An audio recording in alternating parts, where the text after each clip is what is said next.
What if the secret to making better decisions under pressure, the kind that shape careers, relationships, and even history, wasn't about having more information, but less fear? That's the paradox at the heart of Stoicism, a philosophy forged in the fires of ancient Rome and battle tested by everyone from gladiators to generals. Today, we're diving into 22 Stoic drills designed to sharpen your judgment when the stakes are highest. Because here's the truth, high-stakes moments don't just test your skills, they reveal your character. And Stoicism offers something rare, a way to prepare for those moments before they arrive. Think about the last time you faced a decision that kept you up at night, a career leap, a tough conversation, a financial risk. What if you could approach it with the unshakable calm of Marcus Aurelius, who ruled an empire while writing? You have power over your mind, not outside events. Realize this and you will find strength. That's the promise of these drills. They're not about suppressing emotion. They're about channeling it into wisdom, courage, and justice, the three virtues that Stoics believed could turn chaos into clarity. This isn't just theory. These principles helped Seneca navigate the intrigues of Nero's court, guided Epictetus from slavery to freedom, and gave Cato the resilience to stand alone against tyranny. Now they're yours. Over the next 22 drills, we'll train like Stoics, stripping away distractions, confronting discomfort, and building the mental reflexes that let you act, not react, when everything's on the line. Whether you're negotiating a deal, facing a personal crisis, or simply tired of second-guessing yourself, this is about making decisions you won't regret. Ready? Let's begin. Imagine standing in front of a packed conference room, about to pitch your life's work to investors who could make or break your dream. Your palms are sweating, your heart's racing, and suddenly your mind goes blank. That fear isn't just distracting, it distorts your judgment, making you see obstacles as insurmountable. Now picture this. What if you'd already walked through every possible disaster in your mind long before stepping into that room? That's the power of the Stoic drill called Premeditatio Melorum, the premeditation of adversity. It's not about pessimism, it's about inoculation. By mentally rehearsing setbacks, you drain them of their emotional shock value, leaving only clarity and resolve. Seneca, the philosopher who advised Rome's most powerful men, called this practice fortifying the mind in advance. In his letters, he describes visualizing the loss of wealth, status, even loved ones, not to dwell on sorrow, but to discover something extraordinary that you'd survive. The man who has anticipated the coming of troubles takes away their power. He wrote, "Think of it like a fire drill. When the alarm sounds, you don't panic because you've practiced." That's the same calm Stoics cultivated for life's real fires. Here's how to apply it. Before your next high-stakes moment, a difficult conversation, a career risk, a financial decision, pause. Close your eyes and ask, what's the worst that could reasonably happen? Maybe your pitch fails, your proposal gets rejected, your honesty costs you a relationship. Now go deeper. How would I respond? Stoics didn't just imagine the storm, they mapped their path through it. By doing this, you're not inviting disaster, you're dismantling its power to hijack your judgment. Try this today. Reflect on a recent decision where fear tilted the scales. Maybe you avoided a hard truth or took the safer path because the alternative felt too uncertain. Now reimagine it with Premeditatio Melorum. How would your choices shift if you'd already made peace with the worst-case scenario? That's the irony this drill reveals. By staring down what terrifies us, we often find the freedom to act with courage. Because the goal isn't to predict the future, it's to prepare your mind to meet it. Here's a truth that can transform how you face pressure. Some things are up to you, and some things simply aren't. That's the core of Epictetus' Dichotomy of Control, a Stoic tool sharper than any sword for cutting through decision paralysis. Picture this: two job candidates walk into identical interviews. One obsesses over every possible outcome, whether the interviewer likes them, if they'll get the offer, how they stack up against competitors, while the other focuses solely on what they can command: their preparation, their honesty, their composure. Who do you think performs better? The answer reveals why this ancient Greek slave-turned-philosopher insisted: make the best use of what is in your power and take the rest as it happens. The real power of this drill lies in its ruthless clarity. It forces you to divide every high-stakes situation into two categories: your actions, which you own, and outcomes, which you don't. Most of our stress comes from blurring that line, wasting energy trying to control the uncontrollable. Think about it. You can craft the perfect resume, rehearse your answers, even dress for success, but you can't force someone to hire you. That distinction isn't just philosophical, it's liberating. When Epictetus said, "We suffer not from the events in our lives, but from our judgments about them," he was handing you a mental filter for stress. Try this exercise right now. Grab a sheet of paper and draw a vertical line down the center. On the left, list everything within your control in a high-stakes scenario. Maybe an upcoming negotiation or a difficult conversation. Your tone, your listening, your preparation. On the right, write what's beyond it: the other person's reaction, market conditions, even luck. Now here's the challenge: cross out the right column. Not because those things don't matter, but because dwelling on them is like trying to steer a storm. Modern life bombards us with illusions of control, from social media metrics to workplace politics. But Stoics measured success differently, by alignment between effort and intention, not results and applause. When a sailor focuses on rigging the sails rather than cursing the wind, they don't just sail better, they suffer less. That's the gift of this drill. It doesn't promise you'll always get what you want, but it guarantees something far more valuable: the ability to want what you're actually capable of achieving. So next time anxiety whispers, "What if this goes wrong?" answer with Epictetus' question: is this within my power? If not, let it pass like weather. If it is, act without apology or hesitation. Because mastery in high-stakes moments isn't about controlling the world. It's about knowing where your agency begins and ends. And that knowledge, that's freedom. There's a reason astronauts return from space changed, not just by the view, but by the shift in perspective. Suddenly, borders vanish. Conflicts that seemed life or death from the ground dissolve into silence against the backdrop of a swirling blue marble. That's the essence of Marcus Aurelius' most powerful Stoic drill: the view from above. In his private journal, later called Meditations, the emperor would mentally pull back from his struggles, imagining himself looking down from above on the bustling streets of Rome, the vast armies, even his own throne. How tiny a part of the boundless abyss, he wrote, reminding himself that even the mightiest empires are just a single grain of sand in the hourglass of time. This isn't about dismissing your problems as trivial. It's about recalibrating their weight. Think of a decision that felt overwhelming in the moment: a career crossroads, a heated argument, a financial gamble. Now imagine observing it from a decade in the future, or better yet, from orbit. Would that promotion you obsessed over still dominate your identity? Would that embarrassing misstep still sting?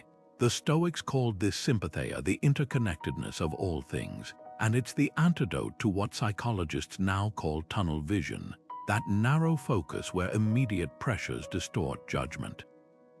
Here's how to practice it. Next time you're paralyzed by a high-stakes choice, pause, close your eyes and visualize rising, first above your city, then your country, until continents shrink to patches and oceans to puddles. Hear Marcus' voice, remember how small the stage of human life is. Now ask, will this matter in 5 years, not theoretically, but concretely? That confrontation with your boss, that rejected proposal, will they shape your legacy, or are they just ripples in a vast ocean? Try this today. Re-examine a past decision where emotions clouded your vision. Maybe you clung to a failing project out of pride, or avoided a risk because short-term fears shouted louder than long-term wisdom. Now replay it with a view from above. How does its significance shift when framed against your entire life's arc? That's the drill's real power. It doesn't just reduce anxiety, it reveals what truly deserves your anxiety. Because when you see your life as part of something grander, the choices that align with your deepest values rise to the surface, while the noise fades to static. Marcus didn't use this tool to escape responsibility. He ruled an empire with it.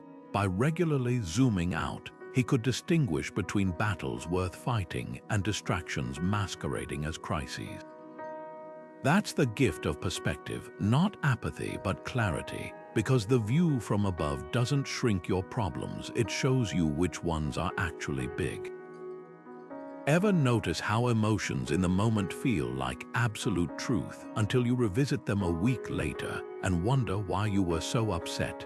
That's the illusion Stoics sought to shatter through journaling, a practice far more strategic than just recording your day.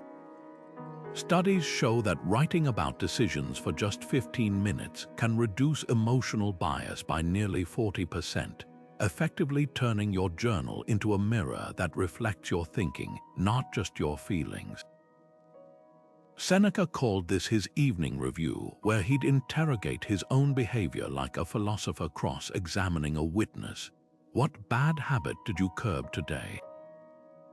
Were your actions just could you have been better? No self-pity, no excuses, just cold, honest accounting. Here's why this works. When you're in the thick of a high-stakes decision, say, a conflict at work or a major purchase, your brain treats urgency as importance.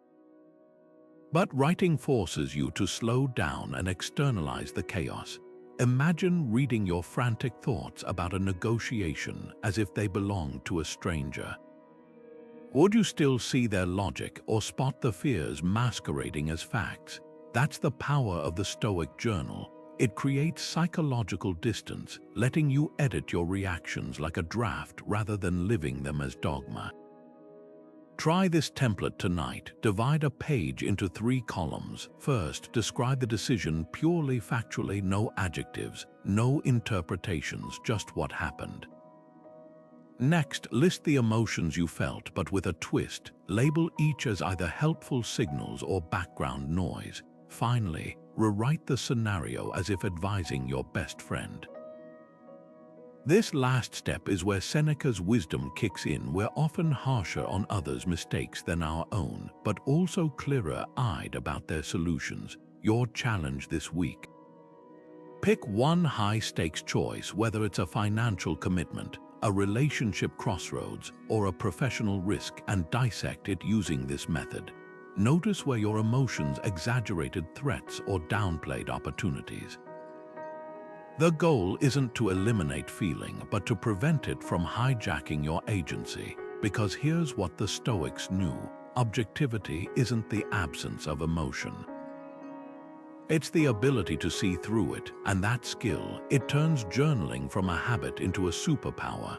Picture this: you're stuck in bumper-to-bumper traffic, late for an important meeting, when someone cuts you off without signaling. Your grip tightens on the wheel, your pulse spikes, and just like that, you've labeled them a reckless idiot, your mood ruined for the next hour. But here's the question: did that driver really make you angry, or did your own snap judgment do the heavy lifting? That's where Stoicism's discipline of assent comes in, not as a way to suppress reactions, but to intercept them before they hijack your decision-making. Epictetus, the philosopher who turned adversity into wisdom, put it bluntly: It's not things that upset us, but our opinions about them. Think of your mind like that congested highway. Every impression, a critical email, a sideways glance from your boss, even a change in the weather, merges into your mental traffic. Most of us treat these impressions like emergency vehicles, giving them instant right-of-way. But Stoics proposed something radical, a 10-second delay before accepting any judgment as truth. Pause. Ask, is this impression accurate? Is it useful? Would I stake my reputation on it? That gap between stimulus and response is where real choice lies. It's the difference between reacting like a puppet jerked by invisible strings and responding like someone who's truly in command. This drill isn't about becoming emotionally numb. It's about upgrading your mental filters. When Marcus Aurelius wrote, "Our life is what our thoughts make it," he was pointing to a neurological reality. Every unchecked judgment strengthens neural pathways, making future reactions even faster and more automatic. But here's the good news, you can rewire them. Try this today. Pick one routine frustration, maybe a colleague's annoying habit or a slow-moving line at the grocery store. The moment you feel that familiar irritation rise, mentally hit pause. For 10 seconds, interrogate your own reaction like a scientist examining data. Is this person truly trying to inconvenience me, or am I projecting motives onto them? You'll often find that what felt like an obvious truth was just a mental shortcut gone rogue. Now, reflect on a recent snap judgment you regret, perhaps assuming a friend's silence meant disapproval, or interpreting a missed call as rejection. How might that moment have unfolded differently with the discipline of Assent? That's the secret this drill reveals. Between what happens to you and how you respond, there's always a choice. Most people miss it because they're too busy mistaking their first thought for the only possible thought. But not you, not anymore, because now you know the real power isn't in controlling what enters your mind, it's in deciding what gets to stay. When Rome's Senate crumbled under Caesar's ambition, one man stood alone, not with armies but with unbreakable principles. Cato the Younger, the Stoic senator who chose suicide over surrender, became legend not for how he died but for how he lived, as if his heroes were watching. Centuries later, Epictetus would tell his students, if you wish to be good, first believe that you are bad, not to shame them but to ignite imitation, the most underrated tool for transformation. This is the heart of role model rehearsal, borrowing courage from those who have already passed the tests you're facing. Think of it as mental time travel. Before your next high-stakes moment, a make-or-break presentation, a confrontation you've avoided, pause. Ask not just, what would Marcus do, but how would Cato's resolve sound in my voice? The Stoics called this prosochair attention turned inward to align with exemplars. It's why Marcus filled meditations with tributes to his mentors. From my brother Severus, the idea of a republic in which all respect equality under law. He wasn't just taking notes, he was downloading their virtues into his nervous system. Here's how to build your Stoic hero checklist. First, identify 3 figures whose strengths counterbalance your weaknesses, perhaps Seneca's calm under pressure, Epictetus' humor in adversity, or Portia's fearless honesty. Next, distill their essence into actionable mantras. For example, when overwhelmed, channel Zeno, focus only on the next right step. Finally, create triggers, a specific phrase, object, or even a wallpaper of their statue to summon their presence when needed. This isn't fantasy, it's cognitive scaffolding. Studies show that athletes who visualize not just success, but embodying their idols, activate the same neural pathways as physical practice. Try this today. Replay a recent challenge where you felt outmatched, a negotiation that left you flustered, a personal failure that shook your confidence. Now rewrite the scene starring your Stoic hero. How would Cotto's unyielding integrity have changed your concessions? Would Musonius' ruthless bluntness have cut through awkward silence? The gap between their hypothetical actions and your real ones isn't an indictment, it's a roadmap. Epictetus knew this when he said, "If you want to be a philosopher, prepare to be laughed at." Role model rehearsal doesn't promise you'll never stumble. It ensures that when you do, you'll hear the whispers of giants reminding you, this too is part of the training. Because legacy isn't just what we leave behind, it's what we borrow from those who walked the path before us. What if the secret to making wiser decisions wasn't just preparing for the worst, but fully seeing the best you already have? That's the counterbalance Stoics built into their practice, a drill called negative visualization that doesn't dwell on loss, but reveals abundance. Picture this: you're agonizing over whether to take a new job, weighing salary, commute, prestige, when suddenly a thought cuts through the noise. What if I lost the ability to work at all? Not as a fear tactic, but as a lens to clarify what's already yours. That's the twist. Stoics didn't just rehearse adversity, they used it to spotlight neglected gifts. Seneca put it bluntly, "We suffer more in imagination than in reality," but he also wrote, "No one values what they still hope to possess as much as what they've lost." Here's how it works. Before your next big decision, whether it's buying a home, ending a relationship, or investing in yourself, pause. Make 2 lists. First, the classic Premeditatio Melorum. What's the worst that could happen? Then, the flip side. What am I risking if I don't appreciate what I already hold? Maybe it's the stability of a current job you've stopped valuing, or the quiet loyalty of a partner you've taken for granted. This drill forces a trade-off into focus. By mentally losing something, you suddenly see its true worth. Try this today. Grab a notebook and write down 3 things so fundamental to your life that you barely notice them, like running water, a body that moves without pain, or the freedom to choose your next meal. Now imagine waking up tomorrow without them. Seneca called this poverty as a teacher, not to inspire guilt, but to reset your baseline for gratitude. Studies show that people who practice this even briefly make more patient, less impulsive decisions.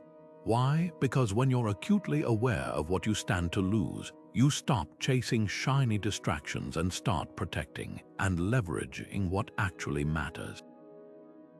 Think back to a past choice where you fixated on what you lacked, maybe turning down an opportunity because it wasn't perfect, or resenting a mentor for their critiques. Now replay it with this lens. How would your decision shift if you'd first cataloged the invisible advantages already in your corner? That's the Stoic paradox. By rehearsing loss, you don't just brace for hardship, you uncover hidden reserves of strength and resources you'd overlooked. Because gratitude isn't just a feeling, it's a competitive advantage in high-stakes decisions. When you know exactly what you're fighting to keep, every gamble becomes calculated and every sacrifice intentional. So tonight, before sleep, steal Seneca's ritual. Ask not just what went wrong today, but what went right, and did I notice it in the moment? That pause, that recognition, that's where the best decisions are born. Not from fear of losing it all, but from the clarity of knowing exactly what all truly means. Silence isn't just the absence of noise, it's the space where judgment sharpens. Marcus Aurelius, the philosopher-emperor who ruled Rome at its peak, began each day not with scrolls or speeches, but with deliberate stillness. He called it his morning preparation, a ritual of quiet before the storm of decisions. This is the essence of the Stoic pause, that heartbeat between stimulus and response where wisdom either takes root or gets trampled by haste. Modern psychology confirms what Marcus knew instinctively, that even a 2-second delay can reduce reactive errors by over 30%. Think of it as a cognitive timeout, but with higher stakes than a sports game. This isn't about suppressing reactions, it's about choosing them. Consider how often urgency masquerades as importance. A colleague's snippy email demands an immediate rebuttal. A financial opportunity seems to expire if you don't act now. But here's the pattern Stoics spotted centuries ago. Decisions made under the illusion of time pressure are often the ones we regret longest. Epictetus framed it as a question of ownership. If someone handed you a dirty cup, would you feel compelled to drink from it? Yet we routinely accept mental provocations without hesitation. The Stoic Pause reclaims that power not through complex techniques, but through something far more accessible, your breath. Try this today. Before responding to anything emotionally charged, whether it's a text message, a workplace critique, or even an internal debate, implement the 4-count rule. Inhale deeply for 4 seconds, hold for 4, exhale for 4. This 12-second reset isn't just physiological, it's philosophical. It mirrors Seneca's practice of waiting 1 day before answering angry letters, a luxury we rarely have but can compress into moments. That space lets you ask the Stoics' defining question: is this action aligned with my virtues or just my impulses? Reflect on a recent moment where haste led to misjudgment. Maybe you sent that email you wish you could recall, or agreed to terms you later resented. Now replay it with the Stoic Pause. How might those 12 seconds have changed the trajectory? That's the drill's real power. It doesn't just prevent mistakes, it reveals how many of our urgent decisions were never urgent at all. Because when you consistently advocate for silence, you start to hear something profound: the difference between reacting to the world and responding as the person you aspire to be. Marcus didn't practice stillness to escape his duties as emperor, but to fulfill them with clarity. In a world that equates speed with competence, the Stoic Pause is rebellion. It whispers a truth we've forgotten: that sometimes the most powerful word in any high-stakes moment isn't yes or no, but wait. Diogenes carried everything he owned in a single wooden cup until he saw a child drinking from cupped hands and threw it away, realizing even that was excess. This is the radical heart of Stoic subtraction, not just doing more with less, but discovering how much less you actually need to think clearly. Musonius Rufus, the Stoic teacher who argued luxury weakens judgment, put it bluntly: the more we have to lose, and the more fearful we become. Modern psychology confirms this. A phenomenon called choice overload shows that beyond 7 options, decision quality plummets by almost 50%. Yet we keep stacking variables onto our dilemmas like logs on a fire, then wonder why we're paralyzed by the smoke. Here's the drill. Take any complex decision weighing on you: a career move, a relationship crossroads, even something as mundane as choosing a phone plan. Now strip it down to its barest essence by asking 2 questions. What's necessary for survival, and what's necessary for virtue? Not comfort, not prestige, just survival and integrity. When Musonius taught that the body needs only food and shelter, the soul only wisdom, he wasn't advocating austerity for its own sake. He was revealing a mental hack. By removing every non-essential variable, you expose the core stakes.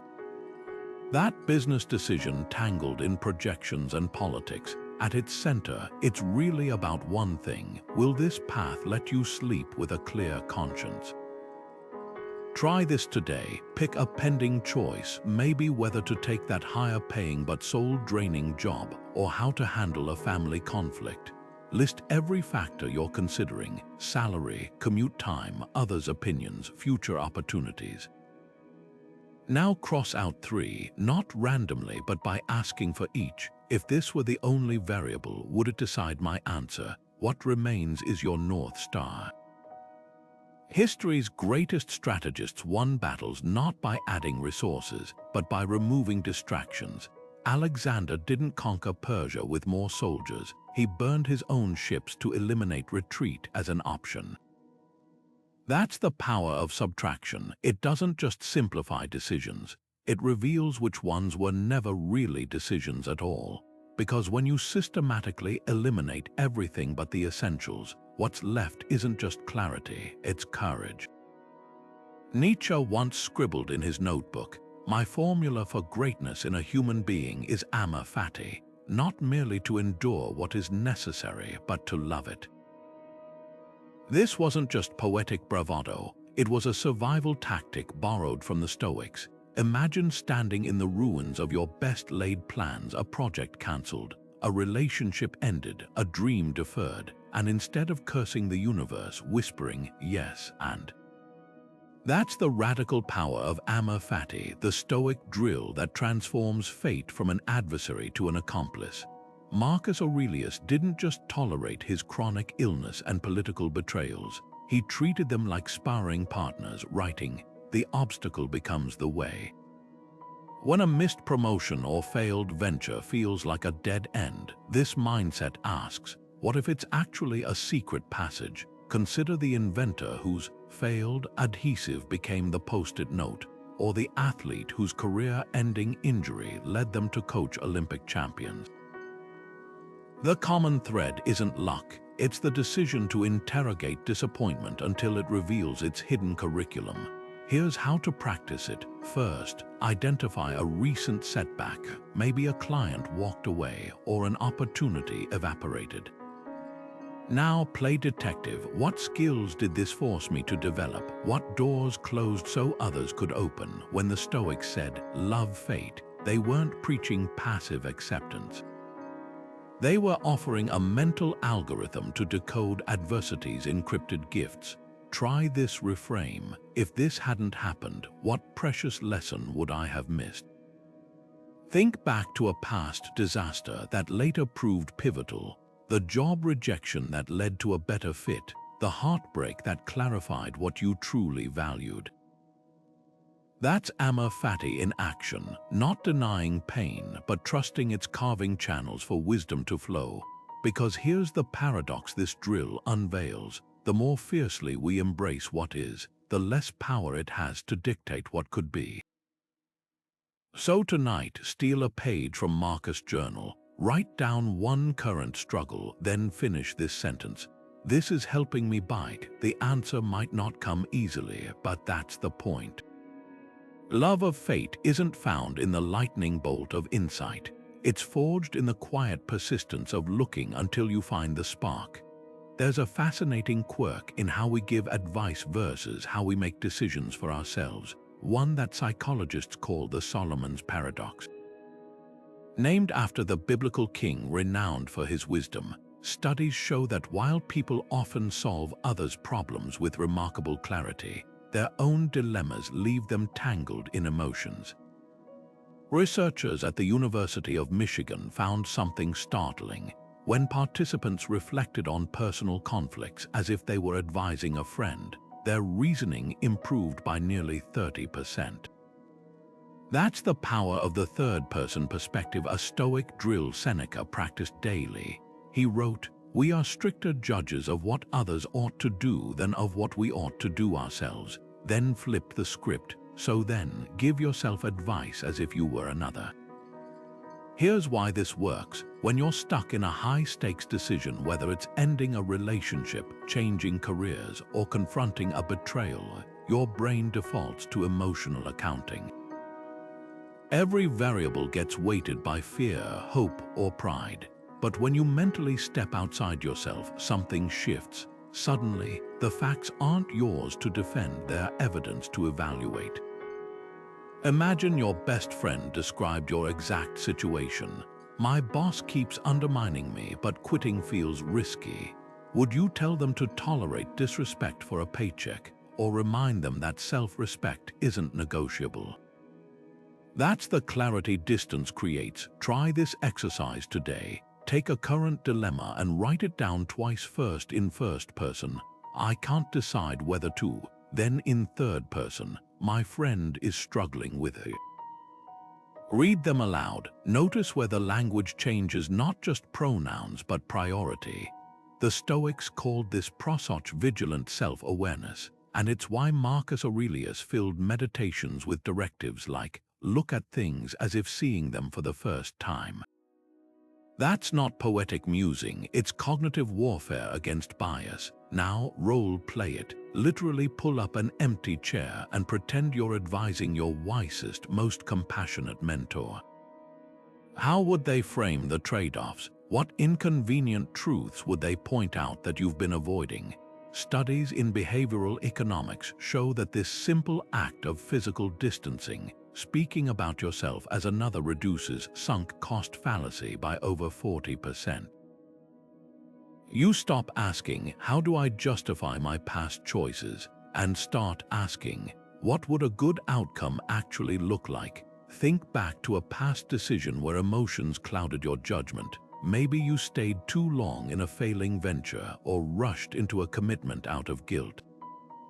Now reconstruct it through the third-person lens. What advice would present you give past you? That gap isn't regret, it's growth. Because here's what the Stoics understood. Wisdom isn't about eliminating emotion. It's about creating enough space to question it. So next time you're paralyzed by a choice, borrow Seneca's mirror. Ask not, what should I do? But, what would I tell someone I love to do? And then, with the same fierce compassion, do exactly that. What would your tombstone say about how you spent your time? That jarring question lies at the heart of Memento Mori, the Stoic practice of remembering mortality, not to induce fear, but to instill purpose. Picture two headstones side by side. One reads, "Here lies someone who meant to write that book." The other, "Here lies someone who wrote it despite the fear." Which epitaph would you rather claim? This drill cuts through procrastination's illusions by confronting us with a simple truth. Every high-stakes decision is already happening against a ticking clock. Marcus Aurelius captured it perfectly in Meditations. You could leave life right now. Let that determine what you do and say and think. The brilliance of this exercise lies in its ruthless prioritization. When you imagine having just 6 months left, trivial concerns like pleasing everyone or perfecting conditions evaporate. What remains are the choices that actually define a life.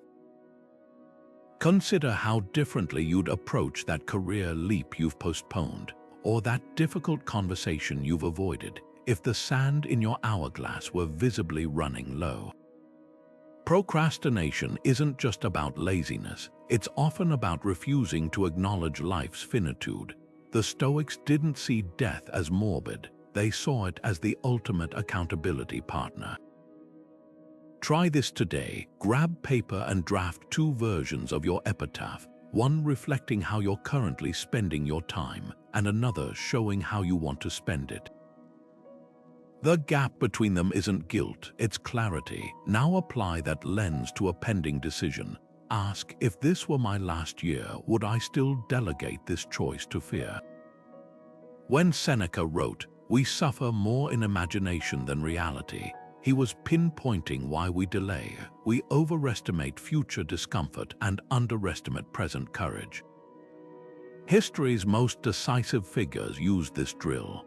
Steve Jobs famously asked himself daily if he'd do what he was about to do if it were his final day. The answer either fueled action or exposed waste. That's Memento Mori's power. It doesn't just reveal what matters, it strips away the excuses for not pursuing it. Because here's the paradox, remembering you'll die isn't about dying at all. It's about finally starting to live.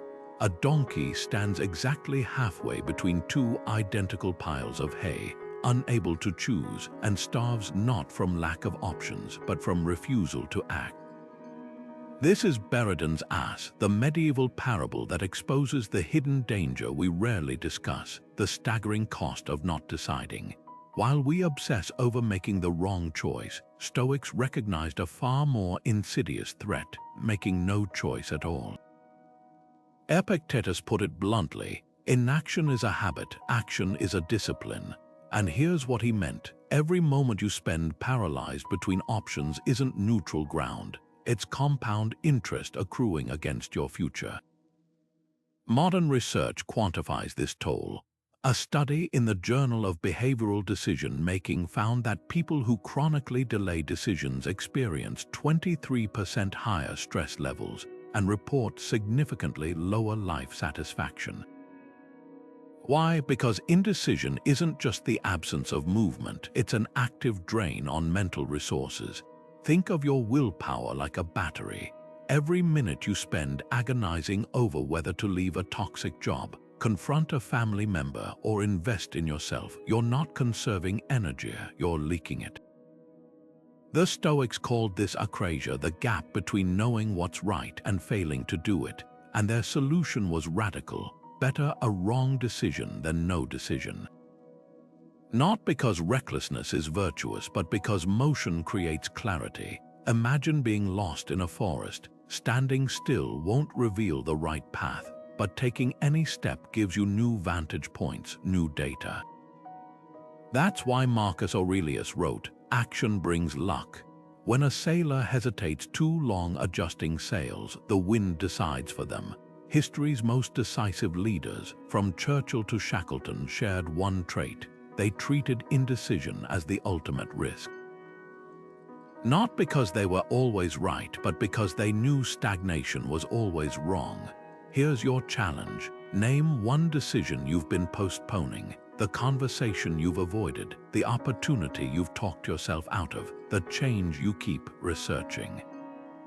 Now calculate its real cost. Not just the obvious stakes, but the hidden ones, the mental real estate it occupies, the opportunities that slipped by while you hesitated, the version of yourself that's withering in limbo. That's the Stoic mirror. It doesn't ask whether you'll choose perfectly, it asks whether you can afford to keep choosing nothing. The next time paralysis whispers, "What if I'm wrong?" Answer with Epictetus' question. What if you're already wrong by not acting? Because inaction isn't safety, it's surrender with extra steps, and you were built for more than that. The modern supermarket stocks over 40,000 items, an entire aisle just for toothpaste. Yet studies show this abundance doesn't make us happier, it makes us 3 times more likely to leave empty-handed. That's the paradox of choice in action. What looks like freedom often becomes its own prison. Seneca saw this coming 2,000 years ago when he warned, "It is not the man who has too little, but the man who craves more that is poor." The Stoics didn't preach deprivation, they practiced something far more radical, defining enough so clearly that excess options lost their power to paralyze. Consider how many high-stakes decisions get derailed by phantom alternatives. You delay accepting a good job offer, waiting for a perfect one that never comes. You second-guess a committed relationship, wondering if someone better might be out there. This isn't wisdom, it's what psychologists call maximizing behavior, the exhausting quest for an optimal choice that rarely exists. The Stoic alternative: set your standards for good enough before options multiply. Like an archer who decides in advance what constitutes a bullseye, you'll know when to stop drawing the bow. Here's how to apply it. Next time you're drowning in options, whether it's job offers, investment opportunities, or even weekend plans, define your 3 non-negotiables upfront. For a career move, maybe it's ethical leadership, intellectual growth, and work-life boundaries. Anything meeting those criteria gets equal consideration. Anything beyond them is just noise. When Seneca wrote, "To be everywhere is to be nowhere," he was attacking the illusion that more options guarantee better outcomes. History's most decisive figures, from Warren Buffett's 20-slot rule for investments to Marie Kondo's ruthless editing of possessions, all channel this Stoic truth: constraints don't limit freedom, they create it. Try this today. Think back to a past decision where endless options became the enemy of good ones. Maybe you wasted weeks comparing nearly identical products, or missed an opportunity while waiting for something flawless.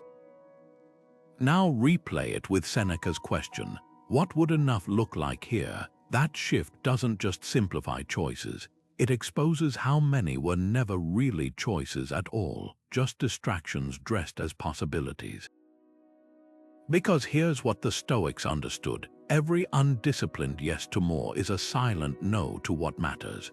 When you define sufficiency boldly, you don't just make decisions faster, you make ones that align with who you're becoming rather than who you're pretending to be. And that's how you trade the fatigue of endless choosing for the quiet power of knowing when to walk away. In 2008, a little-known startup called Slack launched as a gaming company and failed spectacularly. But here's what most people miss: that failure wasn't the end of the story. It was the raw material for something revolutionary. Buried in the wreckage of their collapsed game was an internal communication tool the team had built to stay organized. That tool, it's now used by millions daily, valued at over $20 billion. This isn't just resilience, it's alchemy, the art of turning leaden setbacks into gold. Marcus Aurelius, the philosopher-emperor who spent years battling Germanic tribes while running an empire, put it best: the impediment to action advances action. What stands in the way becomes the way. Consider your own version of Slack's moment. Maybe it's a rejected proposal, a stalled project, or even a personal setback that feels like a dead end. Now flip the lens. What if that obstacle isn't blocking your path? It is the path. When the Stoics spoke of turning obstacles into fuel, they weren't peddling empty optimism. They were offering a mental framework so practical it's been used by everyone from Edison to Elon Musk. Edison didn't just endure 10,000 failed lightbulb attempts. He famously reframed them: I haven't failed. I've found 10,000 ways that don't work. That's the Stoic shift from why is this happening to me to what is this teaching me? Here's how to drill it. Take a current challenge, say, a client who abruptly canceled a contract. First, name the sting. This hurts because it threatens my financial security and shakes my confidence. Next, interrogate it like a Stoic detective. What skills is this forcing me to develop? Maybe sharper pitching or better client vetting. Then the pivot. How could this rejection actually protect me? Perhaps it frees you for a better fit client or reveals a niche you've been ignoring. That's the hidden curriculum of adversity. It doesn't just test you, it trains you. Your challenge today: grab a notebook and reframe one obstacle using Marcus' 3-question filter. 1. What did this reveal about my blind spots? 2. What doors did it close so better ones could open? 3. How does this prepare me for what's next? The answers might not come easy, but that's the point. The obstacle isn't just something to overcome. It's the whetstone sharpening your edge for battles you can't yet see. Because here's the secret Slack's founders stumbled upon. The difference between a dead end and a detour isn't the road, it's your eyes. Imagine if every decision came with its own scoreboard, not tracking wins and losses, but measuring something far more revealing: how closely your actions align with your deepest values.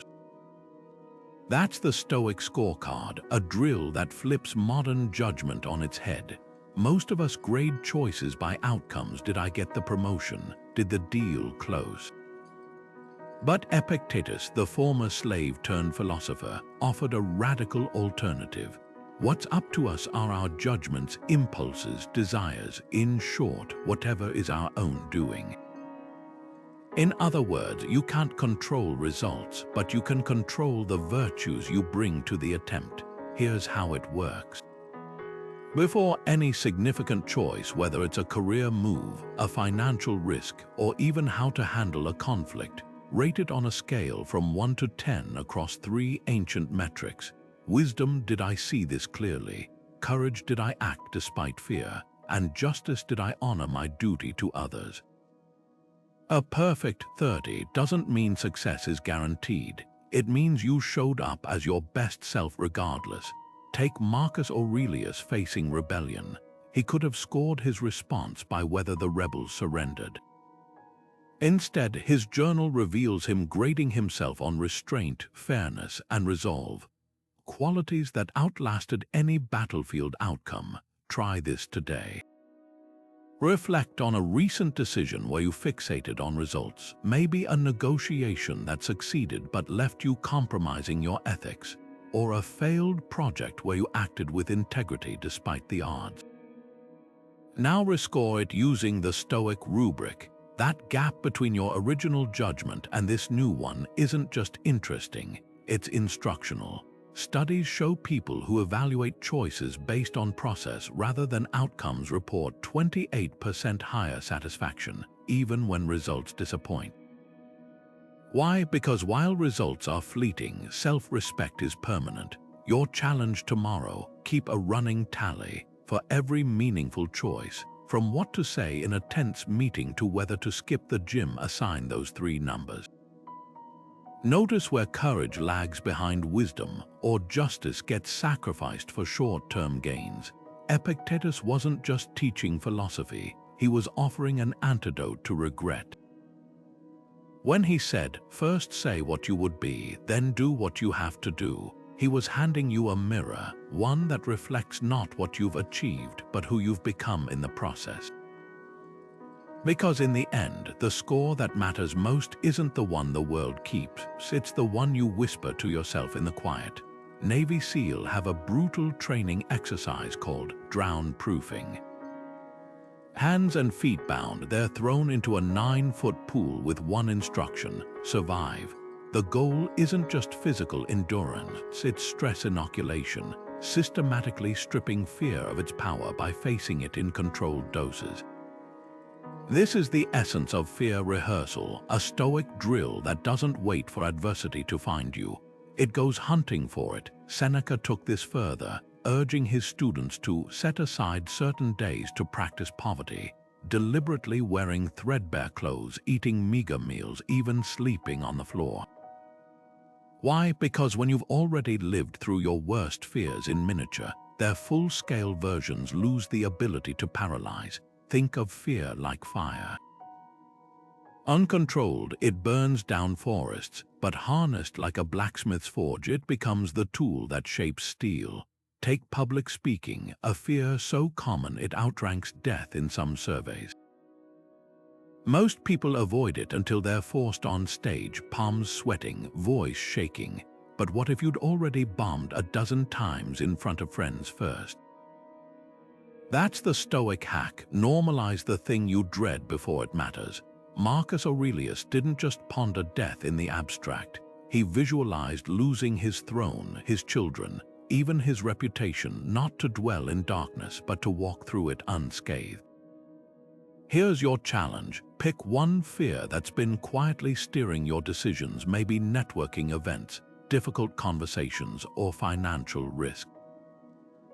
Now design a rehearsal. If you dread public speaking, gather 3 friends and deliver a terrible speech on purpose. If rejection terrifies you, make 10 outrageous requests this week just to hear no. The goal isn't success, it's desensitization. Like a vaccine introducing a weakened virus to build immunity, you're teaching your nervous system, this discomfort won't kill me. Seneca's poverty drills revealed something profound. What you feared might happen has already happened to you. The billionaire who loses everything isn't ruined by the money's absence, but by the shock of its disappearance. By rehearsing loss, you're not inviting disaster, you're disarming it, because the real power of fear rehearsal isn't just surviving the storm, it's realizing you were never the one drowning. You were the storm. Every doctor takes the Hippocratic Oath before touching their first patient, not as a formality, but as a sacred boundary. First, do no harm isn't just good medicine, it's a decision-making algorithm. Now imagine applying that same razor-sharp clarity to your own crossroads. That's the power of the Stoic Oath, a personal constitution that cuts through the noise of what's convenient to reveal what's right. Musonius Rufus, the Stoic teacher who challenged Rome's elite to live their philosophies, put it bluntly: we dishonor our principles not in grand betrayals, but in tiny compromises. Think of the last time you faced a gray area decision, maybe fudging numbers to please a client, or staying silent when a colleague was unfairly blamed.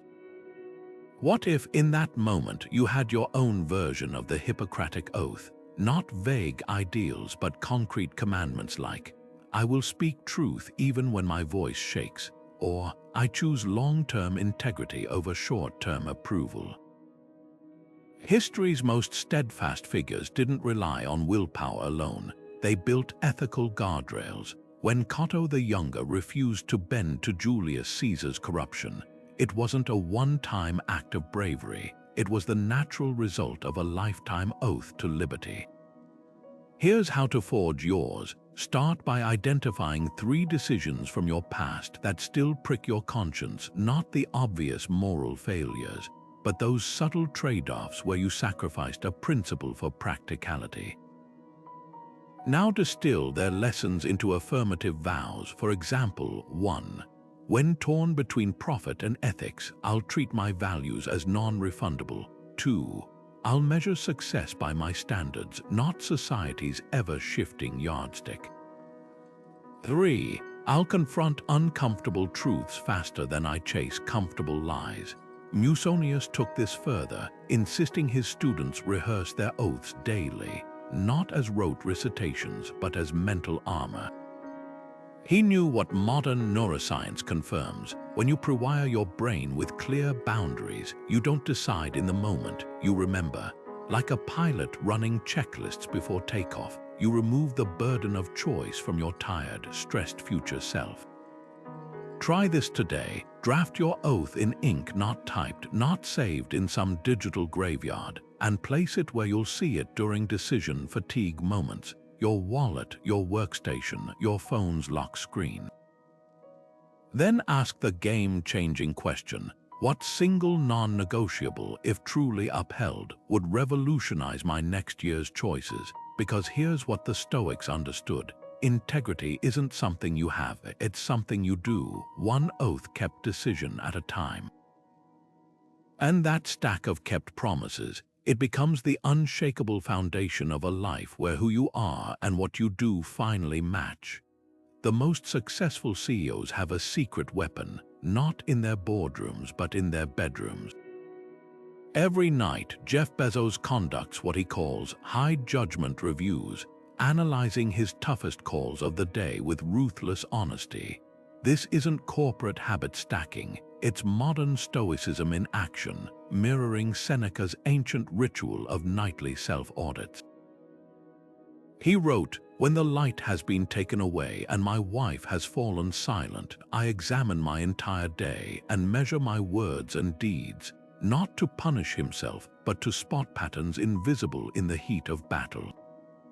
Imagine having that level of clarity about your own decisions, not just the career-defining ones, but the 100 micro choices that quietly shape your destiny. Here's how to build your post-decision review. Start with 3 questions sharper than a Roman gladius. First, what percentage of this outcome was truly within my control? Most people overestimate this by at least 40%, blaming themselves for market crashes or others' moods. Next, which virtues did I express or abandon in this choice? Courage might look like speaking up in a meeting, wisdom like resisting the urge to interrupt. Finally, the gut check. If I had to relive this decision, what single adjustment would create the most leverage? Not a vague "try harder," but a tactical tweak like pausing 10 seconds before responding to criticism. Try this tonight with something seemingly insignificant: your lunch choice, how you handled a frustrating email, even your tone with a cashier. These small rehearsals build the mental muscle for bigger debriefs. When Navy SEAL debrief missions, they spend hours dissecting minute details, not to dwell on failure, but to encode success. Your decisions deserve the same respect, because here's what Seneca's evening reviews reveal. The difference between a life of reactions and one of responses isn't talent. It's the willingness to sit in the quiet and ask, what did today's choices teach me about who I'm becoming? And then, this is crucial, write it down. Studies show the act of handwriting reflections increases retention by nearly 70%, turning fleeting insights into permanent wisdom. So grab a notebook, not your phone, and replay today through the Stoic trifilter: control, virtue, and leverage. The first few nights might feel awkward, like a musician analyzing every note, but soon you'll catch yourself midday thinking, this is going in tonight's review, and something magical happens. You start editing your decisions in real time. That's the hidden power of this drill. It doesn't just examine your past, it architects your future. Picture yourself holding a pen, about to write a letter that will travel back in time, not to change history, but to illuminate it. This is the Stoic mentor drill, where you become both student and teacher in one transformative exercise. Marcus Aurelius often addressed his younger self in meditations, writing stern but compassionate guidance like, waste no more time arguing what a good man should be. Be one. That razor-sharp clarity, untangled from the emotions of the moment, is what we channel when we imagine advising our past selves. Start with this prompt. Dear your name at 25 or 30 or 40, here's what you need to hear but couldn't yet understand. The magic lies in specificity. Don't just write, take more risks, detail which risks and why. For example, that startup idea you dismissed as too ambitious in 2019. The market was ready. Your hesitation cost you 2 years of momentum. When Seneca advised his friend Lucilius to live as if you'll need to justify your actions to a tribunal of your heroes, he was offering more than moral guidance. He was handing you a decision-making scalpel. Now flip the lens. Fast forward to your 80-year-old self, wrinkled, wise, and unburdened by the fears that currently paralyze you. What single piece of guidance would they shout across the decades? Odds are it wouldn't be play it safe. Studies on elder regret show 82% of people wish they'd taken more emotional risks, not fewer. Your future self isn't haunted by failures. They're tormented by the chances never taken. Try this today with a recurring mistake, perhaps people-pleasing or perfectionism. Write 2 letters, one from present you to past you, dissecting its cost. Your silence in that meeting cemented your reputation as a follower. And another from future you, pleading for change. I spent 60 years seeking approval. Start valuing your own voice now. That gap between the letters isn't regret, it's a roadmap, because here's what the Stoics knew. Time doesn't just reveal truth, it amplifies the stakes of ignoring it. So grab that pen. Your younger self is waiting, and so urgently is your older one. There's a reason elite athletes train at high altitudes, where the air is thin, every movement burns, and the body adapts by building extraordinary capacity. The Stoics took this same principle and applied it to the mind. Voluntary discomfort, the deliberate practice of seeking out manageable hardship to inoculate yourself against life's inevitable storms. Picture Epictetus, the philosopher who endured slavery and exile, urging his students to practice thirst, practice hunger, not because suffering was virtuous, but because comfort was a cage. His logic was merciless. If you want to be unbreakable, train like you're already broken. Think of your comfort zone like a muscle. Leave it unchallenged, and it weakens until even minor setbacks feel catastrophic. But introduce deliberate stress, cold showers, skipped meals, pre-dawn runs, and something shifts. You're not just building tolerance, you're rewriting your relationship with adversity. Modern science backs this. Studies on cold exposure show it reduces inflammation by 29% while increasing resilience to stress. But the Stoics weren't optimizing biomarkers, they were forging mental armor. When Seneca slept on a thin mat in winter or walked barefoot through snow, he wasn't punishing himself. He was proving a point. I own my comfort, it doesn't own me. Here's your discomfort challenge. Pick one inconvenience today, something small but visceral. Drink your coffee black if you usually drown it in cream. Take the stairs instead of the elevator. Leave your phone behind for an hour-long walk. The goal isn't suffering for its own sake. It's to spotlight how much of your daily routine is dictated by avoidance of minor discomforts. Epictetus called this the discipline of assent, training yourself to say yes to small hardships so you're prepared when life forces big ones upon you. Now, reflect on a recent moment when comfort steered your decisions. Maybe you avoided a tough conversation because it felt awkward, or skipped a workout due to fatigue. Reimagine it through the lens of voluntary discomfort. How might embracing that unease have changed the outcome? That's the drill's real power.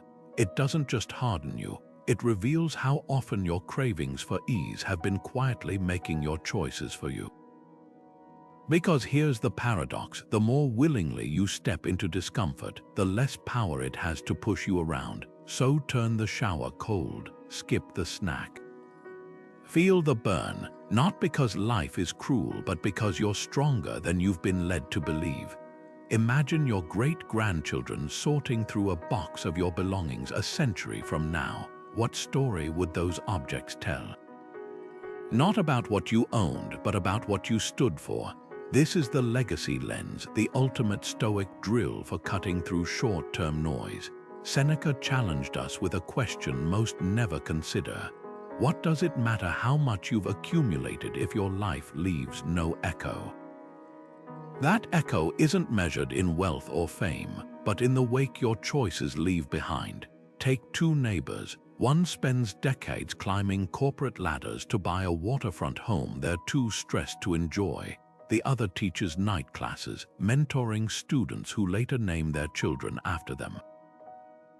Both lives end, but their reverberations couldn't be more different. Start with this exercise today. Grab paper and draft two versions of your obituary, one reflecting your current trajectory, the other your aspirational legacy.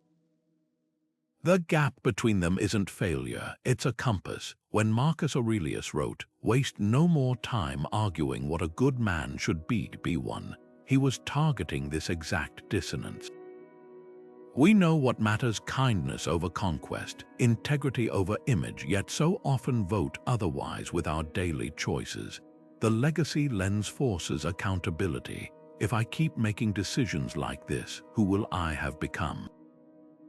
Now apply it to a pending choice, perhaps a lucrative but ethically gray business opportunity, or withholding forgiveness to protect your pride. Ask not just, what does this get me? But what does this make me, and who will remember this and how? When the Stoics spoke of living sub specie eternitatis under the aspect of eternity, they weren't preaching moralizing. They were offering a forensic tool to expose rationalizations.